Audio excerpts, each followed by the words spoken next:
부산에서 또 전세 사기가 발생했습니다. 30대 남성이 보증금 돌려막기로 300여 명한테서 350억 원 넘게 가로챈 뒤 도박으로 탕진했습니다. 피해자 대부분은 사회 초년생입니다. 하동원 기자입니다.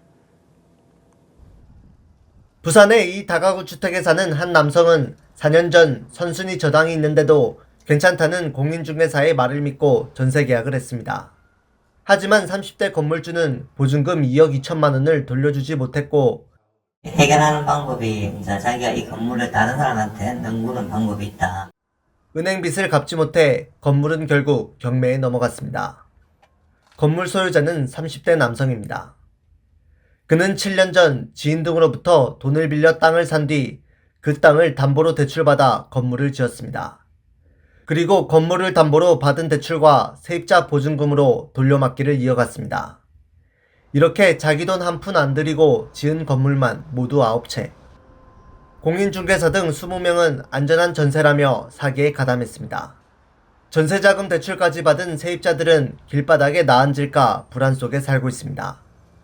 전세 대출받은 거니까 신용불량자 될까봐 걱정되기도 하고. 전세 사기 피해자는 325명, 피해 금액은 354억 원에 이릅니다. 이 가운데 152명만 보증보험을 통해 180억 원을 돌려받았고 나머지는 경매가 진행되면 고스란히 날릴 처지입니다. 온라인 도박으로 탕진한 금액도 100억 원을 꼭 넘는 것으로 확인이 되어 방만원 운영을 했던 것으로. 경찰은 30대 남성과 건물 관리인, 공인중개사 등 21명을 검찰에 넘겼습니다. TV조선 하동훈입니다. 수도권 일대에서 700억 원에 달하는 전세 사기를 벌인 일당이 붙잡혔습니다. 이름만 빌려주는 가짜 집주인 명의로 빌라 300여 채를 사들여 전세금을 가로챘습니다. 신정원 기자가 취재했습니다. 서울 금천구의 한 다세대 주택입니다. 김모 씨는 지난 2020년 남편 직장 근처인 이곳에 전세로 신혼집을 구했습니다.